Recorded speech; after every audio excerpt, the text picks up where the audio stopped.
Soleman atau Kidung Agung, pasalnya yang keempat, ayatnya yang ke-12. Dan untuk menghormati pembacaan firman Tuhan, saya jemput Bapak Ibu Saudara sekalian bangkit berdiri. Saya akan baca dalam Alkitab terjemahan lama, Sirul Asar 4 ayatnya yang ke-12. Bahwa engkau laksana taman yang berpagar kelilingnya, hai Adinda, hai tunanganku, bagaikan pancaran air yang bersekat dan mata air yang termeterai. Terima kasih, puji Tuhan, silakan duduk. Kitab Sirul Asar ini merupakan salah satu dari 5 kitab syair dalam Perjanjian Lama, yang dimulai dari Ayub berbicara tentang berkat melalui sengsara, Mazmur berbicara tentang doa melalui puji-pujian, Amsal berbicara tentang hikmat melalui pepatah, Al-Khatib atau pengkhotbah berbicara tentang kesungguhan di atas kesia-siaan. Dan yang kelima, yang terakhir, Sirul Asar Soleman atau Kidung Agung yang berbicara tentang kemuliaan melalui persekutuan, yang disebut juga sebagai buku kekasih. Dan ternyata Bapak Ibu Saudara, perjalanan iman kita digambarkan di dalam 5 kitab syair ini, sampai kita dipertunangkan, bahkan menuju pada pernikahan dengan Tuhan Yesus Kristus sebagai mempelai laki-laki atau pengantin laki-laki, dan kita ini adalah pengantin perempuan. Ayub berbicara tentang berkat melalui sengsara. Di sana dituliskan bagaimana Ayub orang yang kaya, orang yang saleh, orang yang takut akan Tuhan. Dan dia adalah orang yang paling kaya di negerinya. Kalau kita baca dalam Ayub 1 ayat yang pertama. Yang pertama, sebermula, maka dahulu ada di tanah Uz seorang laki-laki yang bernama Ayub. Maka orang itu tulus hatinya, dan saleh, lagi takut akan Allah, dan dijauhkannya dirinya daripada jahat. Dijauhkan dirinya dari segala kejahatan. Dan Bapak Ibu Saudara, bagaimana pada waktu anak-anak Allah menghadap Tuhan, iblis juga, setan ternyata ikut. Dan Tuhan berkata, dari mana kau beridar-idar di permukaan bumi ini? Sudahkah engkau melihat hambaku Ayub? Mendengar kata Ayub, iblis tahu bahwa segala sesuatu yang ada padanya dipagari oleh Tuhan. Tapi dia menantang, coba berikan kepada saya. Artinya, izinkan saya untuk mencobai Ayub. Dan Tuhan izinkan, Tuhan luaskan. Karena pencobaan itu bukan datang dari Tuhan. Pencobaan itu datang dari kuasa kegelapan yang diizinkan oleh Tuhan. Kalau kita baca dalam Yakub 1 ayat yang ke-13. Seorang pun jangan, apabila ia terkena pencobaan. Seorang pun jangan apabila ia terkena pencobaan. Berkata bahwa aku terkena pencobaan Allah. Berkata, aku terkena pencobaan Allah. Karena Allah tiada tercoba dengan kejahatan. Allah tidak tercoba dengan Dan kejahatan. Dia sendiri tiada mencoba seorang jiwa pun. Jadi Tuhan tidak mencobai. Iblis yang mencobai, yang diizinkan oleh Tuhan. Dan Tuhan memberikan keluasan kepada iblis untuk mencobai Ayub. Segala sesuatu yang ada padanya. Sampai anak-anaknya dia tinggal dengar, dia tinggal mendengar berita bahwa kekayaannya lenyap, anak-anaknya meninggal. Tapi apa kata Ayub? Dengan telanjang aku keluar dari dalam rahim ibuku. Dalam arti kata, dengan telanjang dia keluar lahir, tidak membawa apa-apa. Dengan telanjang juga dia akan kembali kepadanya, kepada Tuhan, tidak bawa apa-apa. Tuhan yang memberi, Tuhan yang mengambil. Segala puji bagi nama Tuhan. Ujian yang begitu berat, Ayub masih berkata, puji Tuhan. Begitu dalam pasal yang kedua, ujian atau pencobaan yang kedua menimpa Ayub setelah kekayaannya lenyap, giliran tubuhnya yang kena penyakit. Sampai-sampai istrinya bilang, masihkah engkau menunjukkan ketulusan hatimu kepada Allahmu? Hujatlah Tuhan Allahmu lalu mati. Tapi apa kata Ayub? Perkataanmu seperti perkataan perempuan gila. Masakan kita menerima yang baik, lalu yang jahat kita tidak terima? Ayub tidak berdosa dengan lidahnya. Satu hal yang luar biasa. Ayub di dalam kekayaannya dia tetap dengan Tuhan. Di dalam kemiskinan, di dalam kepicikannya dia tetap dengan Tuhan. Dan akhirnya apa yang pernah ada pada Ayub, Tuhan kembalikan 2 kali ganda. Karena dia setia, dia tetap dengan Tuhan di dalam ujian yang begitu berat di dalam kehidupannya. Ayub 42 ayat yang ke-10. Setelah sudah dipinta Ayub doa akan sahabatnya, dibalas Tuhan baik akan dia sekedar segala kerugiannya. Dan pada segala yang dahulu Ayub punya itu, segala yang dahulu Ayub punya itu, ditambahkan Tuhan 2 kali ganda. Ditambahkan Tuhan 2 kali ganda. Karena dia tetap dengan Tuhan. Dalam keadaan situasi apapun dia tetap dengan Tuhan. Begitu juga dengan kehidupan kita. Kadang-kala ujian, pencobaan Tuhan izinkan menimpa di dalam kehidupan kita. Apakah kita mau tetap dengan Tuhan, atau akhirnya kita meninggalkan Tuhan? Tapi saya percaya kita semua yang ada, bahkan yang ada di rumah masing-masing, apapun yang terjadi di dalam kehidupan kita, kita ini adalah milik Tuhan. Kita bersama-sama dengan Tuhan. Di mana dikatakan oleh Paulus dalam Roma 14 ayat 8, kalau kita hidup untuk Tuhan. Kalau kita mati untuk Tuhan.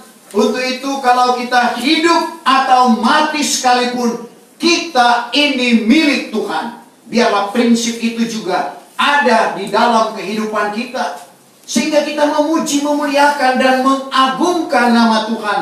Masuklah kita pada kitab Mazmur yang berbicara tentang doa melalui puji-pujian. Di dalam puji-pujian Daud mengandung doa, mengandung permintaan kepada Tuhan. Kita sudah tahu dengan talenta yang Tuhan anugerahkan lewat alat musik kecapi. Itulah yang dipergunakan oleh Daud untuk memuji, memuliakan, dan mengagungkan nama Tuhan. Sehingga pujian yang sempurna dia panjatkan kepada Tuhan. Dalam Mazmur 119 ayat 164, 7 kali sehari, memujilah aku akan Tuhan. Mazmur 119 ayat 164, maka 7 kali dalam sehari. Maka 7 kali dalam sehari, memujilah aku akan dikau. Memujilah aku akan dikau, kata Ayub. Kata Daud. Karena sebab segala hukum kebenaranmu. Karena sebab segala hukum kebenaranmu. Karena kebenaran firman Tuhan, Daud memuji, memuliakan, dan mengagungkan nama Tuhan. Begitu juga dengan kehidupan kita, apapun yang terjadi, hanya Tuhan yang patut kita puji, kita muliakan, dan kita agungkan. Karena kalau kita ada sebagaimana ada, merasakan pertolongan demi pertolongan Tuhan di dalam kehidupan kita, itu karena Tuhan. Daud banyak merasakan kemurahan Tuhan, pertolongan Tuhan, sehingga dia berkata, kemurahan-Mu lebih daripada hidup. Sebab itu memuji-mujilah aku, dalam Mazmur 63 ayatnya yang keempat. Sekali lagi, kemurahan Tuhan itu lebih dari hidup ini. Daud menyadari akan hal itu. Bagaimana pada waktu dia sebagai seorang gembala, dia dapat mengalahkan binatang buas, singa, dan beruang. Dia dapat kalahkan. Pada waktu dia menghadapi Goliat, orang Filistin yang disegani baik kawan maupun lawan, karena dia terlatih berperang semenjak kecilnya. Tapi Daud menawarkan diri untuk menghadap Goliat, meskipun Goliat sempat berkata, "Anjing ke aku, sehingga kau datang dengan tongkat," padahal yang dia bawa adalah ali-ali. Dan akhirnya Daud dapat merobohkan Goliat, dan dia mulai dipermuliakan oleh Tuhan lewat umat Israel. Tetapi Bapak Ibu Saudara, masih ada tantangan bagi dia, yaitu Raja Saul yang berusaha mencari untuk mendapatkan dia dengan tujuan membunuh Daud. Tapi sekali lagi, bagaimana pertolongan demi pertolongan Tuhan yang berlaku di dalam kehidupannya, dia diluputkan oleh Tuhan. Begitu juga dengan kehidupan kita, Bapak Ibu Saudara. Perlu ada pengagungan kita kepada Tuhan, karena apa yang kita buat kepada Tuhan, itu juga yang Tuhan buat di dalam kehidupan kita. Sehingga Tuhan boleh lengkapi kita dengan hikmat dan pengetahuan yang daripada Tuhan. Masuklah kita pada kitab Amsal, berbicara tentang hikmat melalui pepatah. Hikmat adalah kepandaian. Pepatah peribahasa yang mengandung nasihat. Kepandaian melalui peribahasa yang mengandung nasihat. Luar biasa hikmat yang Tuhan anugerahkan di dalam kehidupan Raja Sulaiman, yang membuat umat Israel tidak pernah berperang dengan bangsa manapun pada waktu dia menjadi raja. Dan dia tahu Tuhan yang mengaruniakan hikmat. Sebab itu dia meminta kepada Tuhan. Pada waktu perjumpaannya dengan Tuhan lewat mimpi, Tuhan berkata, "Apa yang kau inginkan, pintalah kepadaku." Sulaiman, dia tidak minta kekayaan, dia tidak minta harta benda, dia tidak minta umur panjang, dia tidak minta jiwa segala pembencinya. Yang dia minta adalah hikmat dan pengetahuan yang daripada Tuhan untuk memimpin bangsa yang dalam pemandangannya adalah bangsa yang besar, yaitu bangsa Israel. Dan ternyata Tuhan karuniakan itu. Bukan cuma itu yang Tuhan karuniakan, kekayaan yang melimpah kemasyuran menjadi miliknya. Sebab itu kalau kita menyadari bahwa itu semua dari Tuhan, mari kita minta kepada Tuhan. Seperti Amsal 2 ayat 16. Tuhan yang mengaruniakan hikmat. Amsal 2 ayat 6. Yang ke-6. Karena Tuhan juga yang mengaruniakan hikmat. Tuhan juga yang mengaruniakan hikmat. Dan daripada firman-Nya datanglah pengetahuan dan Dari akal. firman-Nya datang pengetahuan dan akal dalam salinan lain. Dari firman-Nya datang pengetahuan dan kepandaian. Kalau Tuhan yang mengaruniakan hikmat, mari kita minta kepada Tuhan. Karena Matius 7 ayatnya yang ke-7, "Pintalah, maka kamu akan diberi. Carilah, maka kamu akan mendapat. Ketuklah pintu, maka pintu akan dibukakan bagi kamu." Ada kesempatan bagi kita. Kita minta kepada Tuhan supaya Tuhan lengkapi kita dengan hikmat dan pengetahuan yang daripada Tuhan. Kita dikayakan seperti jemaat yang ada di Korintus. Kaya dengan pengetahuan, kaya dengan pemberitaan. 1 Korintus 1 ayatnya yang kelima. Bahwa di dalam Dia itu kamu dikayakan dalam tiap-tiap Di dalam hal. Kristus kamu dikayakan di dalam tiap-tiap hal. Yaitu di dalam segala hal pemberitaan. Dalam hal pemberitaan firman Tuhan tentunya. Dan segala pengetahuan. Pengetahuan firman Tuhan. Jemaat Korintus dikayakan dengan pemberitaan firman, dengan pengetahuan yang daripada Tuhan. Dan untuk itu biarlah itu juga menjadi milik dan bagian kita. Kalau itu Tuhan karuniakan, kita akan berkata segala sesuatu yang ada di dalam dunia ini sia-sia adanya. Masuklah kita pada kitab Al-Khatib atau Pengkhotbah. Kenapa? Karena dunia ini akan lenyap, demikian pun segala keinginannya. Tetapi orang yang melakukan kehendak Allah, kata 1 Yahya 2 ayat yang ke-17. Ayat 17. Maka dunia ini lenyap. Dunia akan lenyap dengan segala keinginannya. Demikian juga keinginan duniawi. Tetapi orang yang melakukan kehendak Allah, orang yang melakukan kehendak Allah, kekal selama-lamanya. kekal selama-lamanya. Itu janji Tuhan. Kita tidak mengasihi dunia dan barang apa yang ada di dalam dunia lagi, karena kita telah memiliki Kristus sebagai kekasih kita. Masuklah kita pada Kidung Agung atau Sirulasar Soleman, kemuliaan melalui persekutuan, atau juga disebut buku kekasih, di mana kita sementara ditunangkan dan akan dibawa kepada pernikahan. Kalau gereja pertama sesuai dengan suratan Paulus kepada jemaat Korintus dalam 2 Korintus 11 ayat yang kedua, bagaimana gereja hujan awal dipertunangkan dengan Tuhan. Aku cemburu kepada kamu dengan satu cemburuan ilahi, sebab aku sudah tunangkan kamu dan memperhadapkan kamu seperti perawan yang suci kepada Kristus. Tapi kita di akhir zaman ini bukan lagi hanya dipertunangkan, melainkan menuju pada pernikahan. Wahyu 19 ayat yang ke-7. Wahyu 19 ayat yang ke-7. Hendaklah kita bersukacita dan bersukaria. Hendaklah kita bersukacita dan bersukaria. Hendaklah kita memberi dia hormat. Hendaklah kita memberi dia hormat. Karena ketika kawin anak domba itu sudah tiba. Ketika kawin anak domba yang tidak lain berbicara tentang Tuhan Yesus Kristus sebagai mempelai sorgawi. Dan istrinya pun sudah bersedia. Istri pengantin yang berbicara tentang Bapak, Ibu, saya dan saudara, meskipun kita terdiri dari laki-laki dan perempuan, tapi dihisapkan sebagai perawan yang suci, yang sementara ditunangkan dan akan menuju pada pernikahan, di mana Tuhan sebagai kepala dan kita sebagai anggota tubuh.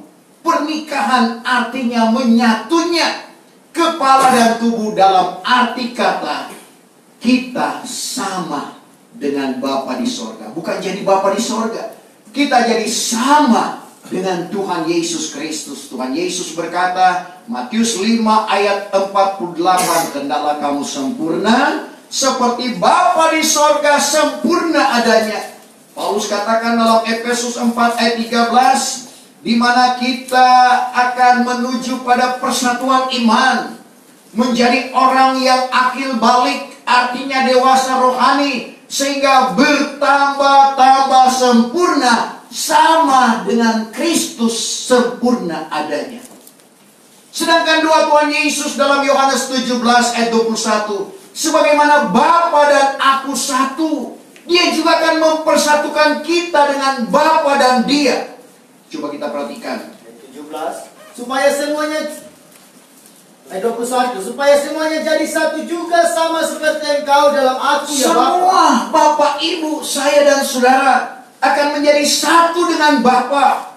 Dan aku pun di dalam Engkau. Aku di dalam Engkau. Supaya mereka itu pun menjadi satu di dalam kita. Sampai supaya mereka, Bapak, Ibu, saya dan saudara, untuk menjadi satu dengan Bapa, menjadi satu dengan Anak, yaitu Tuhan Yesus Kristus. Syaratnya adalah sempurna. Sebab itu kesempurnaan itu terjadi di bumi ini. Karena pada waktu Tuhan Yesus datang pada kali yang kedua, pada fase pertama Dia hanya datang di atas awan. Dan kita perhatikan 1 Tesalonika 5 ayat yang ke-23. Biarlah itu terjadi di dalam kehidupan kita. 1 Tesalonika 5 23. Maka Allah sendiri yang pohon sejahtera itu, Allah sendiri yang pohon sejahtera itu menguduskan kiranya kamu dengan sempurna. menguduskan kiranya kamu dengan sempurna, lengkap.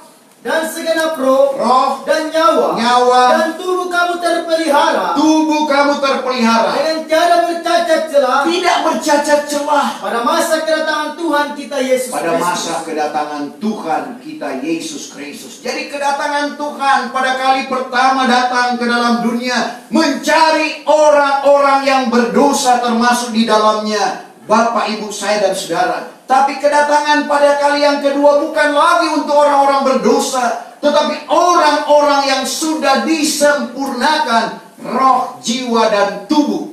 Sebab itu di ujung meterai yang keempat, di mana gereja Tuhan akan disempurnakan dan menikah secara rohani dengan Tuhan Yesus Kristus. Itulah tujuan kita. Dan itulah pengertian dari 5 kitab syair dalam perjanjian lama ini. Dan ayat firman Tuhan yang kita baca tadi, bahwa engkau laksana taman yang berkeliling, berpagar keliling, hai adinda. Jadi kita perhatikan dalam ayat ini sekali lagi, Sulamit digambarkan suatu taman yang berpagar keliling, suatu pancaran air yang bersekat, suatu mata air yang termeterai. Jadi kita perhatikan Sulamit adalah menggambarkan gereja Tuhan. Saya bicara gereja bukan organisasi, bukan gedung seperti ini, tetapi gereja adalah berbicara tentang pribadi Bapak Ibu saya dan saudara. Paulus katakan dalam 1 Korintus 3 ayat 16, tiadakah kamu tahu bahwa kamu rumah Allah dan roh Allah diam di dalam kamu. Jadi kita perhatikan suatu taman yang berpagar keliling. Bagaimana gereja pengantin harus kelihatan indah seperti taman. Jadi kita perhatikan bagaimana Tuhan menciptakan manusia pertama dan Tuhan letakkan di sebuah taman Eden namanya. Dan di sana kita perhatikan ada buah-buah yang indah. Kalau kita baca dalam Kejadian 2 ayat 8 sampai 10. Maka diperbuat Tuhan Allah pula suatu taman dalam Eden di sebelah timur. Maka di sana ditaruhnya akan manusia yang telah dirupakannya itu. Maka di sana ditumbuhkan Tuhan Allah daripada tanah berbagai-bagai pohon yang permai kepada pemandangan mata dan baik akan dimakan. Dan lagi adalah pohon al-hayat di tengah-tengah taman itu, dan pohon pengetahuan akan hal baik dan jahat pun. Maka daripada Eden mengalirlah suatu sungai yang akan membasahkan taman itu. Maka daripada tempat itulah dibagikan suatu sungai itu tempat batangnya. Jadi kita perhatikan nyata di dalam ayat yang kita baca bagaimana taman Eden itu indah. Di taman Eden itulah Allah bergaul dengan manusia, dalam hal ini Adam dan Hawa. Punya hubungan yang manis. Nah demikian juga dengan gereja pengantin di akhir zaman ini. Bagaimana kita punya hubungan yang indah dan manis. Lewat apa yang kita lakukan. Karena Matius 18 ayat 20, di mana 2-3 orang berhimpun atas nama Tuhan, di situ Tuhan ada. Dan perlu dibuktikan akan kehadiran Tuhan. Semua orang boleh berkata demikian. Tapi bukti kehadiran. Jadi kita lihat firman Tuhan memberikan bukti. Bukan hanya janji. Sehingga produk-produk lewat iklannya juga sekarang berkata, kami memberikan bukti, bukan janji. Karena ada yang hanya janji-janji, tetapi tidak ada buktinya. Tapi bukti kehadiran Tuhan, yaitu berlaku 1 Korintus 14 ayatnya yang ke-26. Apabila kamu berhimpun, masing-masing ada dengan mazmur, yaitu nyanyian di dalam roh. Ada dengan pengajaran atau karunia nubuatan. Ada dengan kenyataan, karunia penglihatan. Ada dengan karunia lidah, bahasa roh. Karunia lidah yang diartikan, semuanya itu meneguhkan iman kita. Jadi perwujudan dari di mana 2-3 orang berhimpun atas nama Tuhan. Tidak mengapa kita baca 1 Korintus 14 ayat yang ke-26. Sekarang bagaimanakah halnya, hai saudara-saudaraku? Bahwa apabila kamu berhimpun, biarlah masing-masing ada dengan mazmur, ada dengan pengajaran, ada dengan kenyataan, ada dengan karunia lidah, ada dengan pengetahuan mengartikan makna lidah itu. Maka hendaklah segala hal itu meneguhkan iman. Jadi itulah, dan inilah yang menjadi kerinduan Tuhan di dalam kehidupan kita. Sehingga kita sebagai gereja pengantin Kristus, kabar pengantin Kristus menjadi indah pada pemandangan Tuhan. Dan kita akan merasakan kesenangan sebagaimana Adam dan Hawa sebelum jatuh ke dalam dosa. Tadi kita sudah membaca ada 3 pohon di dalam Taman Eden. Pertama adalah berbagai-bagai buah permai. Inilah yang disuruh oleh Tuhan untuk menjadi makanan Adam dan Hawa. Dan kedua, buah pohon al-hayat atau buah kehidupan. Dan yang ketiga adalah buah pengetahuan baik dan jahat. Ini merupakan buah larangan. Jadi ada buah-buah yang permai, yang menjadi atau di mana Tuhan menyuruh untuk menjadi makanan dari manusia pertama pada waktu itu. Ada buah al-hayat atau buah kehidupan.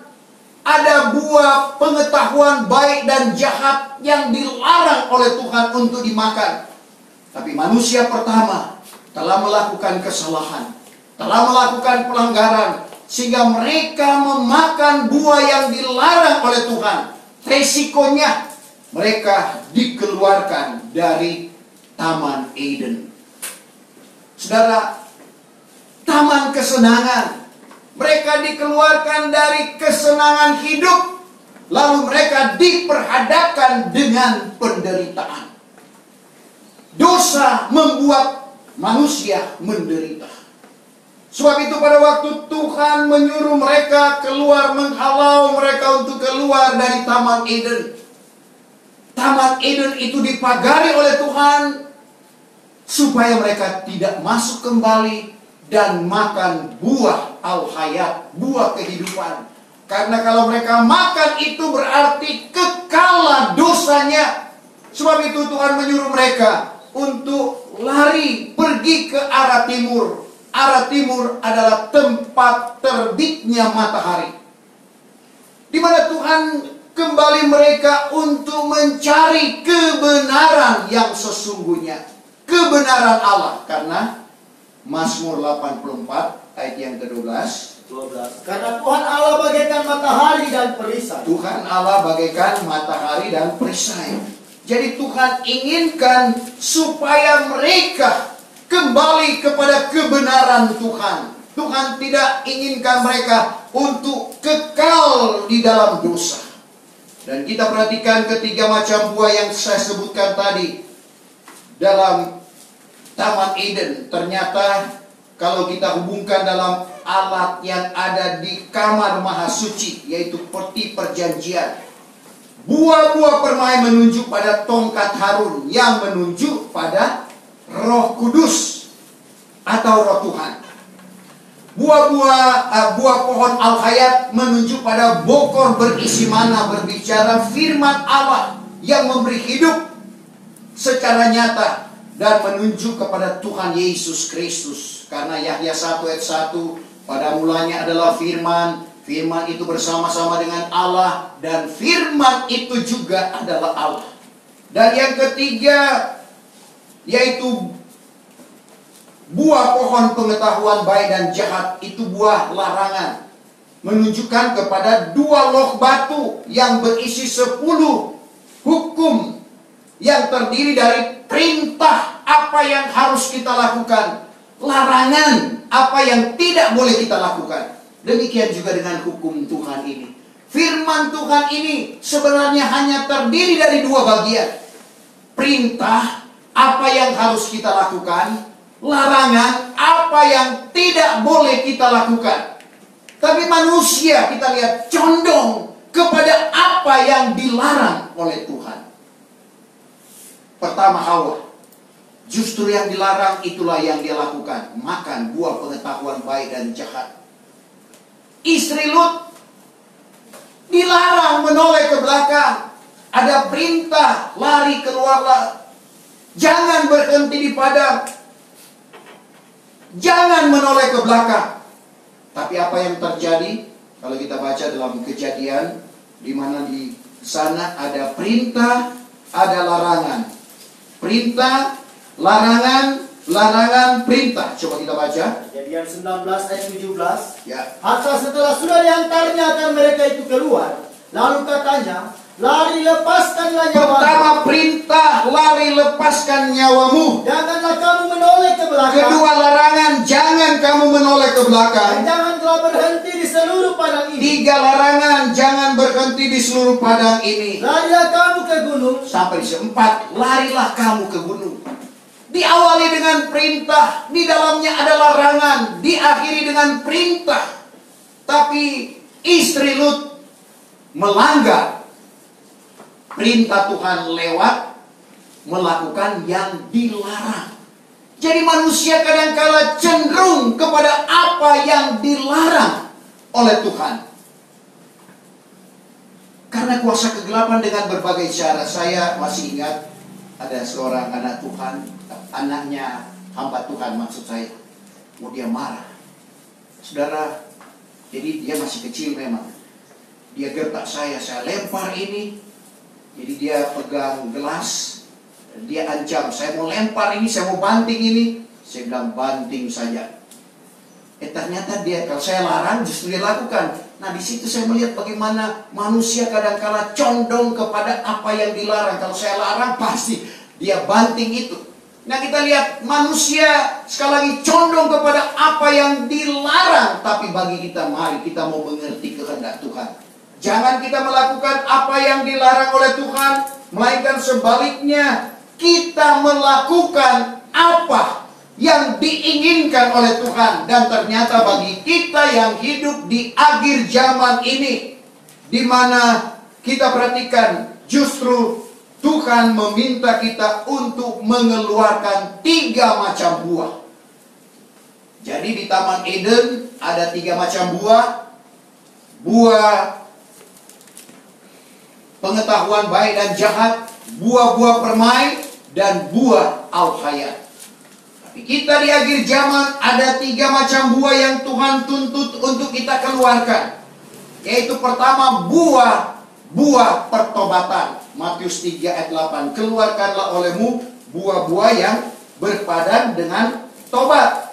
Dan itu kita hubungkan dengan apa yang ada di kamar mahasuci, 2 lok batu dalam peti perjanjian.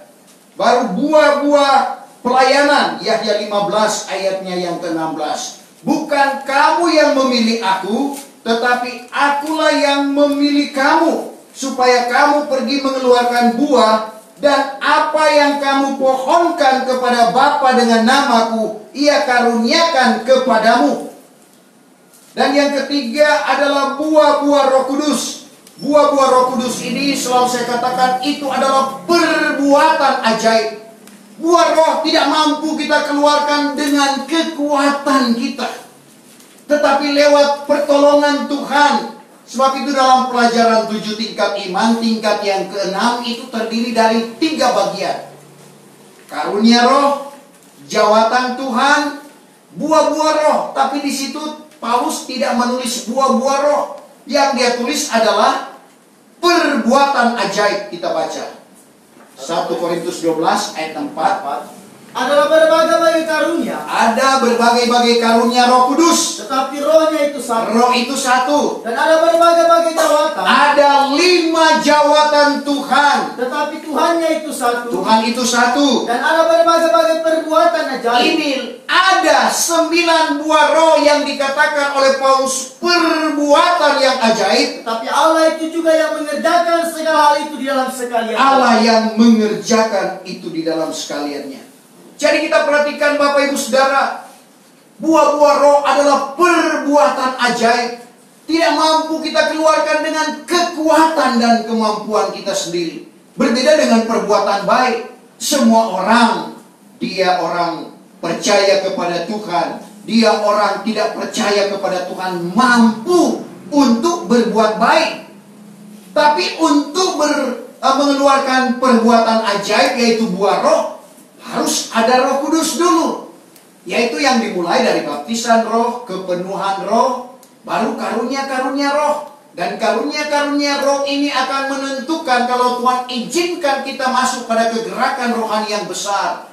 Yaitu kita perhatikan bagaimana 5 jawatan Tuhan yang akan membangun tubuh Kristus, di mana Tuhan akan memilih dan melantik 5 jawatan Tuhan, mulai dari rasul, nabi, penginjil, gembala, dan guru agama. Dalam Efesus 4 ayat 11 dan ayat 12. Tujuannya untuk mendirikan, untuk membangun tubuh Kristus menjadi sempurna seperti Bapa, menjadi sempurna seperti Tuhan Yesus Kristus.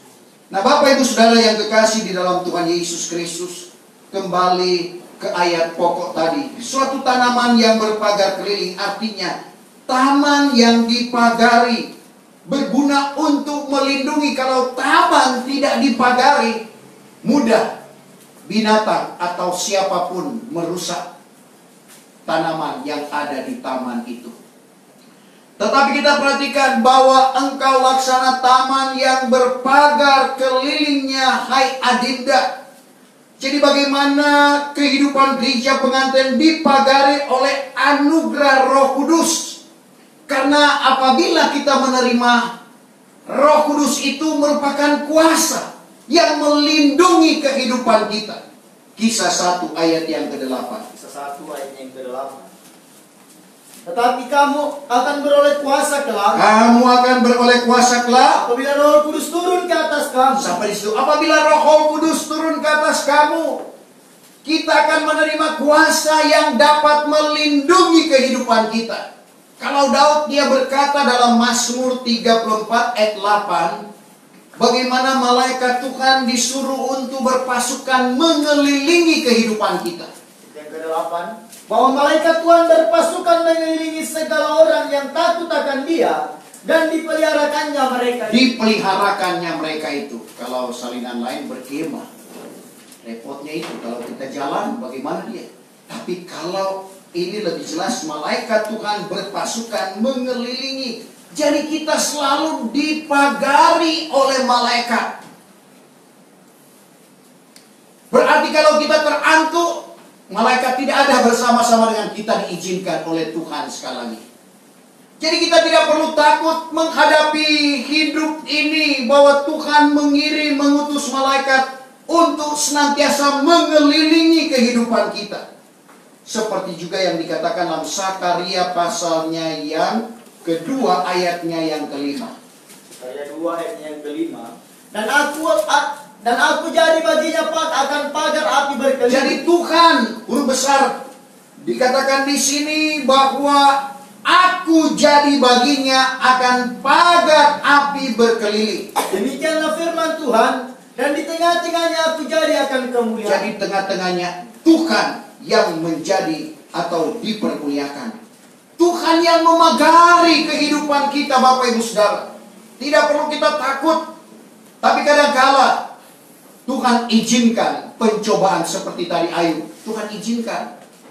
Iblis tahu dia dipagari oleh Tuhan, tapi dia minta kepada Tuhan, coba dulu. Tapi ternyata Bapak Ibu Saudara, Ayub meskipun menerima ujian atau pencobaan daripada kuasa kegelapan, dia tetap dengan Tuhan.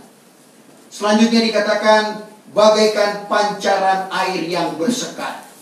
Saya baca dalam Kamus Besar Bahasa Indonesia, bersekat artinya ada sekat, berbatas. Artinya kita dipagari, tidak akan tercampur dengan pengajaran-pengajaran yang lain. Saudara, bagaimana kehidupan kita yang menerima Roh Kudus seperti yang dikatakan oleh Tuhan Yesus kepada murid-muridnya. Dalam Yohanes 7 ayat yang ke-37 sampai ayat yang ke-39. Ayat 7 ayat yang ke-37. Maka pada hari yang akhir, yaitu hari yang besar pada masa raya itu, berdirilah Yesus serta berseru katanya, Jikalau seorang yang dahaga, hendaklah ia datang kepadaku lalu minum. Jikalau seorang dahaga, hendaklah dia datang kepadaku lalu minum. Barang siapa yang percaya akan aku, siapa yang percaya akan Tuhan, seperti yang tersebut di dalam Alkitab, seperti yang tersurat di dalam Alkitab, dari dalamnya itu akan mengalir beberapa sungai air hidup. Mengalir beberapa sungai air hidup. Ia mengatakan ini dari hal roh yang akan diterima oleh segala orang yang percaya akan Dia. Karena pada masa itu Roh Kudus itu belum ada, sebab Yesus belum dipermuliakan. Jadi kita perhatikan bagaimana pancaran air itu dikatakan berbicara tentang Roh Kudus mengalir seperti sungai air hidup, di mana mengalir di dalam kehidupan kita anugerah-anugerah Roh Kudus. Karena itu juga merupakan pakaian pengantin kita untuk menikah secara rohani dengan Tuhan. Itu janji Tuhan di dalam kehidupan kita. Sehingga sekali lagi, bagaimana janji Tuhan di dalam kehidupan kita, sehingga dengan aliran Roh Kudus, tak lain hanya mengagungkan Tuhan Yesus Kristus. Tujuannya dalam Yohanes 16 ayat yang ke-13, apabila ia sudah datang, yaitu Roh kebenaran, maka ia akan membawa kamu kepada segala kebenaran. Dan dilanjutkan kepada ayatnya yang ke-14, Yahya 16 dan ke-14, maka ia akan memuliakan aku, karena ia akan mengambil daripada hak aku, lalu mengabarkan kepadamu. Jadi di mana akan memuliakan Tuhan Yesus Kristus dalam 4 hal dalam ungkapan ini. Tuhan Yesus Kristus sebagai juru selamat pelepas dosa, Tuhan Yesus Kristus sebagai tabib besar dari sorga, Tuhan Yesus Kristus sebagai pembaptis agung Roh Suci, Tuhan Yesus Kristus sebagai Raja yang akan datang. Itulah ungkapan yang Tuhan sampaikan. Dan bagian yang ketiga, suatu mata air yang termeterai. Dikatakan termeterai atau kena cap atau bermeterai sesuai dengan Kamus Besar Bahasa Indonesia. Jadi kita perhatikan di sini bagaimana kehidupan kita yang dialiri oleh air Roh Kudus, suatu mata air yang termeterai. Ada kita lihat tidak nampak dari luar, dan suatu mata air yang termeterai sehingga terlindung dari kotoran. Artinya jangan sampai kehidupan kita dimasuki dengan pengajaran akal-akal manusia. Firman Allah itu amat suci. Saudara, perlu dipagari supaya tidak dimasuki dengan pengajaran akal-akal manusia dengan menambah dan mengurangi firman Tuhan. Agur bin Jakai dalam Amsal 30 ayat 5 dan ayat 6 berkata, segala firman Allah itu amat suci adanya. Segala firman Allah itu amat suci adanya. Bagaimana kita menjaga kesucian firman? Awasilah dirimu dan pengajaranmu. Jangan engkau mengajar orang lain, sendiri akan terbuang. Bagaimana kita menjaga kesucian kabar pengantin Kristus ini? Maka ialah laksana perisai bagi segala orang yang berpaut kepadanya. Firman Allah yang suci bagaikan perisai yang melindungi kehidupan orang yang berpaut kepadanya. Jangan apalah engkau menambahi firman-Nya dengan barang sesuatu. Jangan kita menambahi firman-Nya dengan barang sesuatu, supaya jangan dihukumkannya engkau, supaya kita tidak dihukumkan oleh Tuhan. Dan didapatinya akan dikau seorang pembohong. Didapati akan dikau pembohong kalau kita menambah dan mengurangi firman Tuhan. Tugas kita, terutama kami sebagai pelayan-pelayan Tuhan, sebagai hamba Tuhan, harus memagari akan firman Tuhan itu supaya tidak tercemar dengan hukum-hukum akal manusia. Nah, untuk itu Bapak Ibu Saudara, firman Tuhan datang kepada kita bahwa engkau laksana taman yang berpagar keliling, hai adinda, hai tunanganku, bagaikan pancaran air yang bersekat dan mata air yang termeterai. Perkataan Raja Soleman yang ditujukan kepada Sulamit, dan perkataan Tuhan Yesus Kristus, firman Allah ini juga ditujukan kepada kita sebagai Sulamit akhir zaman. Saya jemput kita bangkit berdiri, kita sempurnakan ibadah kita pada pagi menjelang siang hari ini. Betapa besar